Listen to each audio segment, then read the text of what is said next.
Intelligence Agency, and this is a very special New Moon in Leo report for 2017 for the Cosmic Intelligence Agency.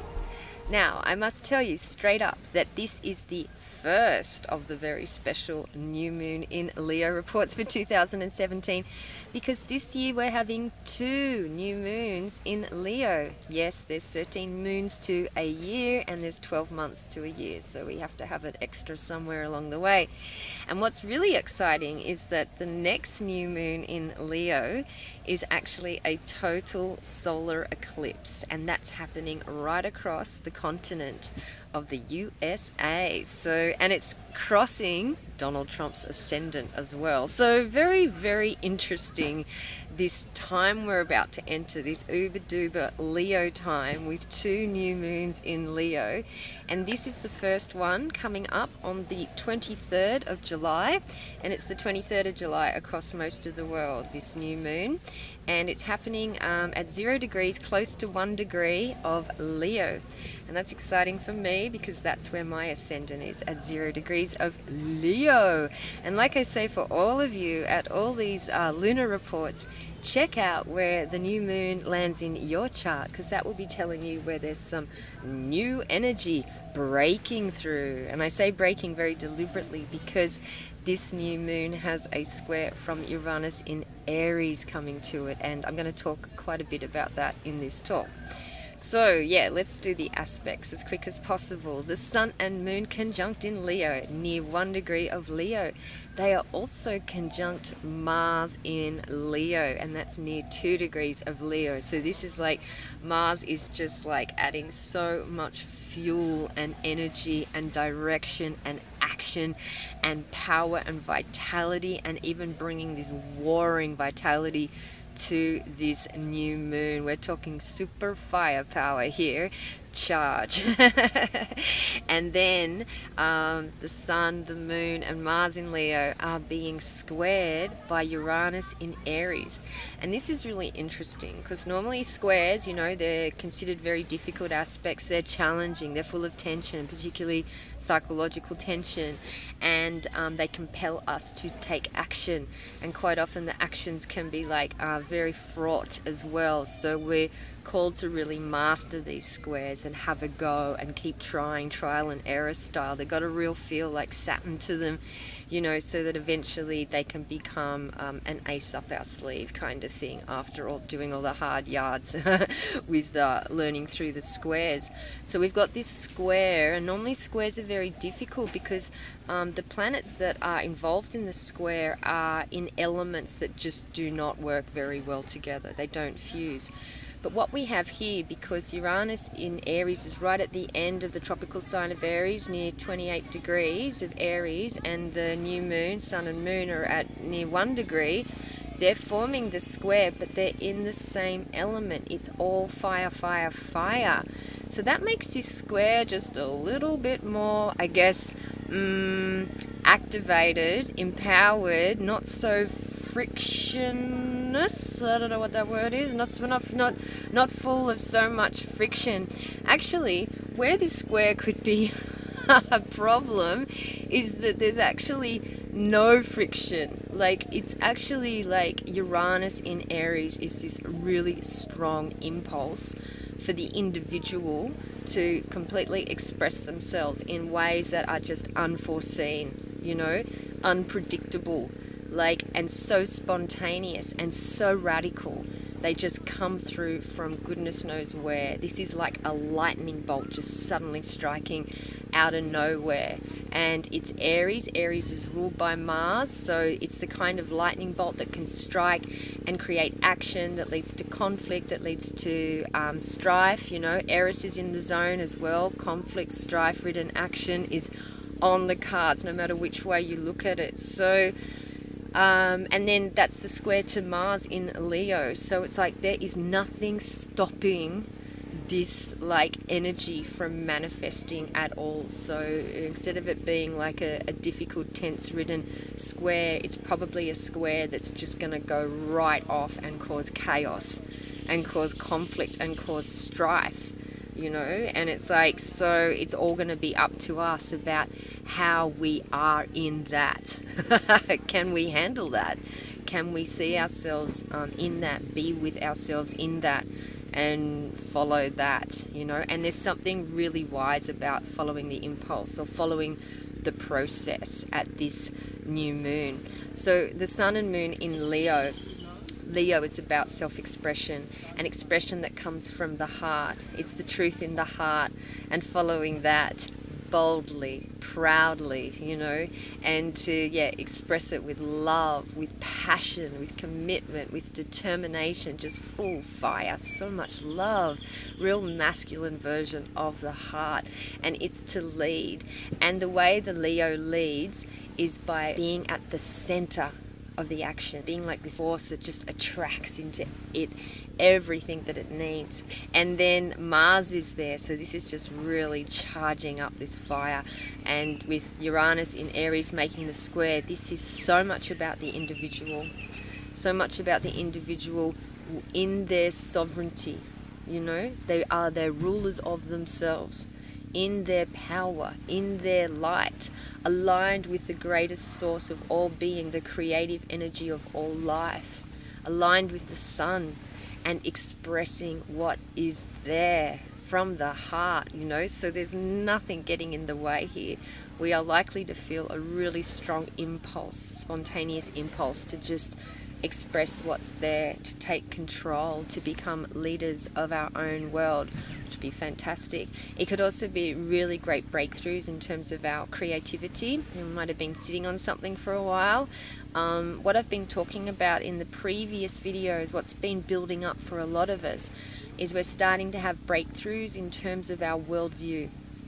We're having breakthroughs in terms of our whole perception of ourselves and of life and our way of being. This is what I'm talking about, this Neptune in Pisces. It's a very existential time, you know, and it's so important. It's so spirit of the time stuff that we really start to question, who am I, you know, and really start to reimagine who we are as human beings, reimagine our potential, reimagine what we're doing here.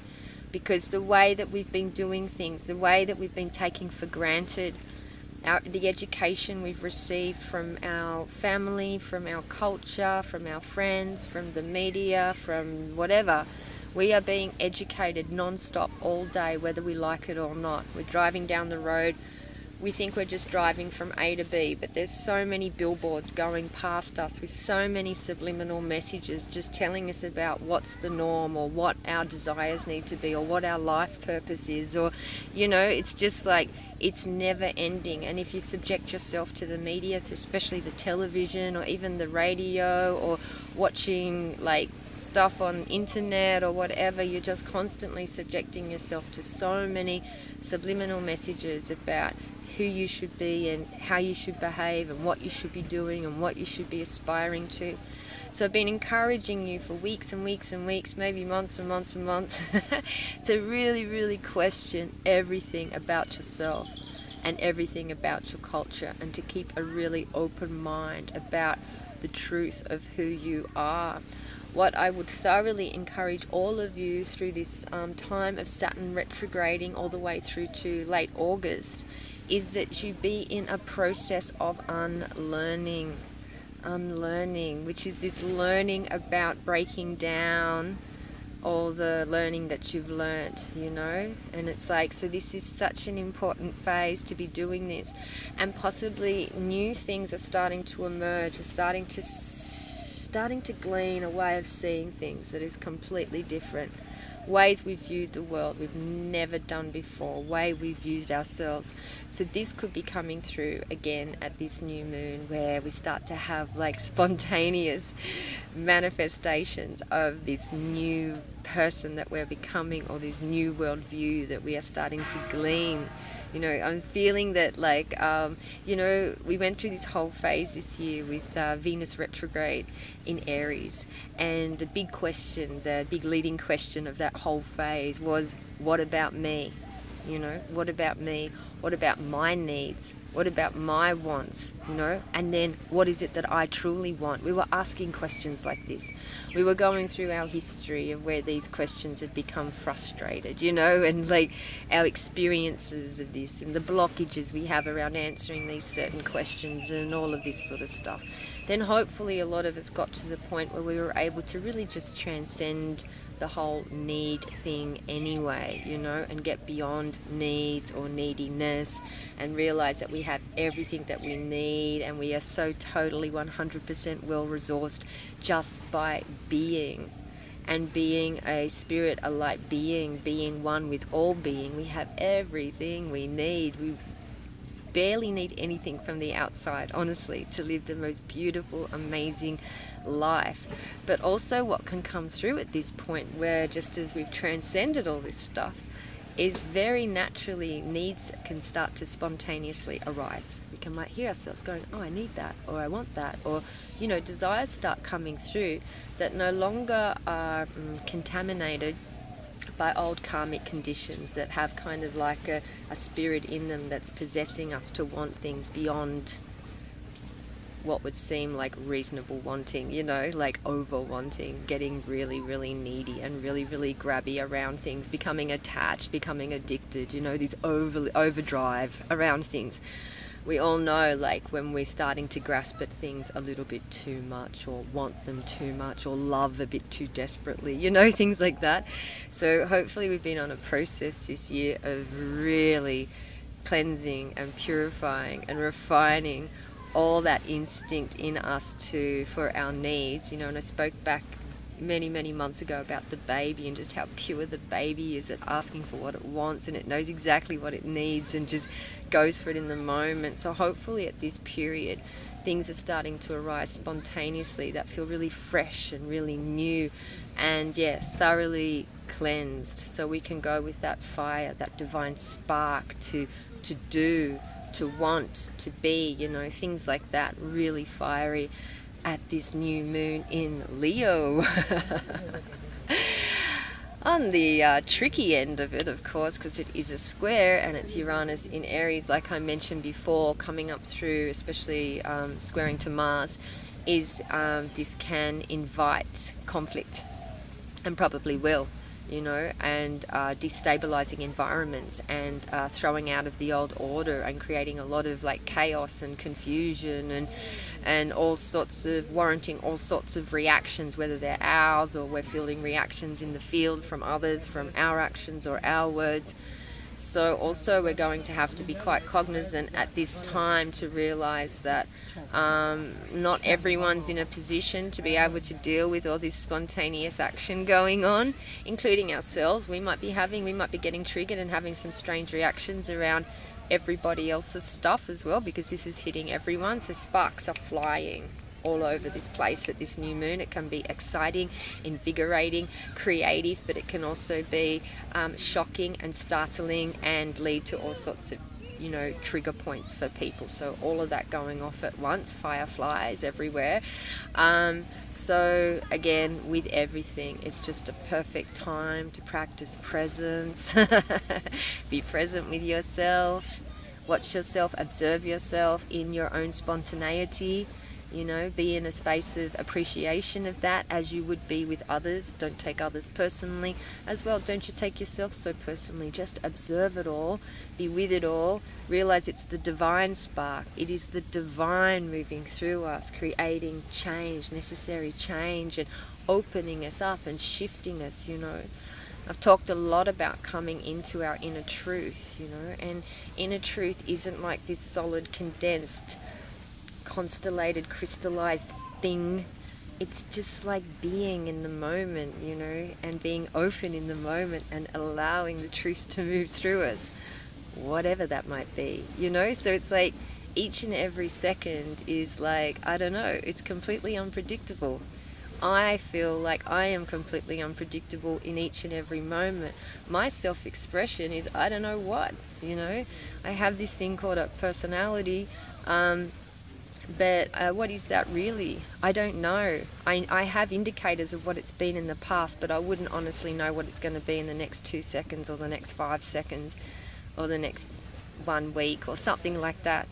All I can honestly be is in the moment and be in awareness of what's moving through in the moment, and observe that, be in a space of non-judgmentality around that, and observe others in that as well. Appreciate that, you know, this is the divine play, this is the divine moving through all of us, you know. So it's a lovely time to be with all of that at this new moon, especially too, like I mentioned, the grand fire trine, and that's got as one of the points, the North Node in Leo, talk about the divine play, conjunct Mercury in Leo. So this is a time of expression. So it's a great time to be talking, to be sharing, to be connecting at this new moon, and just to enjoy, like I said, that divine play, watch the divine spark move through all of us. Also at this new moon, there is a trine coming from Chiron in Pisces, and this is, like I said, this is an outer sign trine. So this is the water element, Pisces, trining the fire element. So we know when water meets fire, it can put the fire out. So this is kind of interesting, considering I've just been talking fire, fire, fire, sparks are flying, divine sparks and all of that. And there's the god of the wounded healer, the teacher, the shaman archetype there. And we have been in such a big phase here, Chiron traveling through Pisces. We have been learning so much about wounding at the level of the heart, and how that leaves us wounded when we're trying to relate to others, particularly in intimate relationships. But really it's all relationships, it's all the connections we're having. This Chiron in Pisces has really been a journey for all of us to develop ourselves as unconditionally loving beings, and that is easier said than done. Like honestly, like that is like a ongoing practice for all of us to learn to channel the eternal divine love in each and every moment, and to offer that in all moments freely, you know, not needing or wanting anything in return. So this is really interesting because, like, all of us, I imagine, we've all been, especially let's just talk about the West, what's going on in the West. We've been conditioned in the last, like, say 50 years. I'm being very like general here, but I want to say 50 years because I want you to know that it's general for most people that are alive today, but at the same time it's also, in terms of the big history situation, it's only 50 years. But in the last 50 years we've been conditioned into this whole idea of romantic love, you know, which is a new concept, and that we make relationships based on falling in love with people, and then we're expected to stay in love with them. And we had all these like Hollywood movies and stuff, and all these fairy tales and all these things we were brought up on that said then they got married and were married happily ever after, you know. That's where the story always ends and the credits come in. So we're just culturally conditioned into this idea: you fall in love, you get married, and then it's happily ever after, even though we all know the statistics and we all know the reality is something different to that. Nonetheless, our hearts keep calling out for this experience, and so many people are finding ways and ways and ways and ways to really work on sorting out how to be in relationships, how to be loving in relationships, how to maintain the love, to keep the fire burning, to keep the flame alive in relationships. And a lot of people are in this culture now of like expressing what they want and having their needs met, and lots of people are coming into relationship and they want to do all this healing within the relationship, heal all their childhood wounds, heal their karma, heal their history, all like in these intensive like cauldrons of the relationships. So from where I'm standing, like as a healer, I think, wow, that just puts so much pressure on relationships. Like, wow. It's interesting, you know, Chiron in Pisces is asking us, can we step into every relationship in our life or every situation and simply just love it without asking for anything in return, without making a shopping list of all our needs and getting involved in some kind of exchange? Can we really begin to work on ourselves to the point where we just realize we are love and it's our natural state, and love is everywhere. It's like the air. You know, the whole idea of seeking love makes absolutely no sense. It's like saying I'm going to go seek some air. It's everywhere. You know, it's better to focus our consciousness on this whole idea that I am love. I am love. And be with it. Be with the leaf, be with the sand, be with the air, be with the sounds, and be with the sun, and just be with it all, just in this place of amazing love. Like, wow, I'm so full of love. You know, and just be in that wherever you are, you know, and cultivate a way of being in relationships in that, you know. And what comes up to disturb that is stuff that you want to work through, you know. Where am I blocking my capacity to realize the truth, which is that I am love, you know. And it's like, and that I can just be. I don't need to make situations or create contracts around situations, particularly contracts around love. Kind of makes no sense when we're dealing with something as infinite and eternal as love. So this is all pretty radical. I've got a lot more radical stuff to talk about in terms of Chiron in Pisces, and I won't talk about it in this video, but I will come back to this topic, Chiron in Pisces, because for the rest of 2017 Chiron will be in Pisces, and then throughout 2018 Chiron will leave Pisces and go into Aries and come back into Pisces and then go back into Aries, and then from March 2019 Chiron will go off into Aries fully. So as we're coming to the end of this journey of Chiron in Pisces, obviously I've got a lot of revelations coming through. I'm sure you all of you out there do too, because this is collective consciousness, and I want to talk to you a lot about what it means in terms of love, relationships, and also healing. And just as we are coming to the end of Chiron in Pisces, realizing that where this is all heading basically is around this idea of transcendence, you know, to transcend. It's like to rise above, to go beyond, you know, and particularly in the realm of healing, you know. So many things we're looking to heal, we're looking to fix, we've got so many problems, you know. And it's natural for us, the way that we've been in our cultures, to want to look for all the answers, to find out, you know, where does the problem come from? What do I need to do to fix it? Get stuck into all these healing paradigms, seek out healing, you know, that all makes complete sense. But the ultimate healing comes the day that we can transcend healing.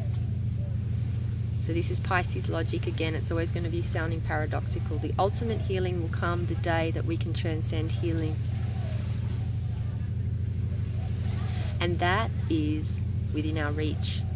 That's coming within our reach now, as Chiron in Pisces is coming towards the end of the journey of Chiron in Pisces, towards the end of this year and on and off through next year. The capacity to transcend healing and to actually liberate ourselves to the point where we can begin to stabilize our consciousness so that we can live permanently from a place of transcendence. Transcending the ego, transcending the identity, and live in a place that is much more fully realized and a much more joyous, blissful place that is indeed. And what happens in that place is that so many of our concerns, so many of our leading questions, so many of our problems, they simply evaporate. They lose relevance. They no longer make sense or are necessary. They're just transcended. So in a way, what we're looking to do is to transcend so many of the issues that we have, rather than trying to get stuck into them and figure them out and wrestle them out with our partners, or wrestle them out within ourselves, or wrestle them out with the doctor. We're actually looking to evolve ourselves in a way of consciousness that takes us beyond and above them, so that in a way we change the way we relate to our problems so that they are no longer a problem. We change the way we relate to our problems so that they are no longer a problem. And one of the ways to change the way we are relating to our problems is to stop relating to it, to let it go. to really relinquish it and restore ourselves to divine consciousness and simply be. And this is what the masters are talking about, presence. Can we restore ourselves to presence every time we are challenged by a situation, by a person, by a relationship, by an illness, by a problem? Can we restore ourselves to presence in that moment? So at this new moon in Leo, the trine the trine from Chiron in Pisces, and it's retrograde, Chiron in Pisces, so this is very much an inside job we're talking about here, restoring ourselves to presence in the moment, trine, and also just observing ourselves and allowing this spontaneous natural expression that is looking to come through at this new moon. So it's a pretty nice time, I would imagine, like well, you know, it's on my ascendant, but Leo rules self-expression anyway. But it's going to be a really cool time, I reckon, just to see how things emerge for you, particularly if you can hold this space of presence and observe yourself in it and see what sparks come flying, and observe in others what sparks come flying, and observe yourself in that. And it should be pretty cool. Breakthroughs on the horizon, left, right and center. Also potentially because it's Uranus in Aries making the square, this could be a call for many of you to take a leap of faith. So throughout the whole entire Uranus in Aries thing that started in 2010, we have been called again and again and again and again to take leaps of faith. Like maybe like me, like you, maybe you could think I've taken 7 or 8 in the last like 7 years, like pretty big leaps of faith, you know. So it's like we could be called for another one here, but I imagine it'll be something quite spontaneous, not something we have to sit on and work through. But by now we should be working in that place of momentum, in terms of like realizing that change is super cool. We enjoy making changes. We've done so much work to relinquish all the things that we don't need, like with the Saturn in Sagittarius stuff. We have been letting go of so much stuff. So hopefully we're sitting in a place where we're a lot lighter and a lot freer to move. And so when these heralds of change come through, we should be pretty good to just jump or to just go. But for others who might be a little bit more, you know, tamasic, or, you know, really still in much more stuck energies, maybe more earthy types or something, it could break open their world a bit. But for the rest of us, particularly ones that have a lot of fire in our chart, and who are enjoying all these like change of worldviews, the more airy types, this could be like lots of fun. And I expect it to be lots of fun anyway, because it's a Leo new moon and it has Mars there. So it's a great time to be outrageous and bold and fun and playful and extroverted and take risks and, you know, just ham it up Leo style. So I'll leave you on that note. I hope you've enjoyed this reading, and I just want to say thank you to the CIA, the Cosmic Intelligence Agency. I want to say thank you to Julia Simas. She is our control agent 12. She works tirelessly on this project, which is just phenomenal, and I think is having such a huge impact in terms of turning on so many people across the world to real astrology. And and as opposed to the gunk that you read in magazines and papers and stuff, and really turning people on to consciousness and the awakening. And a shout out to all the agents, and a shout out to all of you, all the participants. Thank you so much.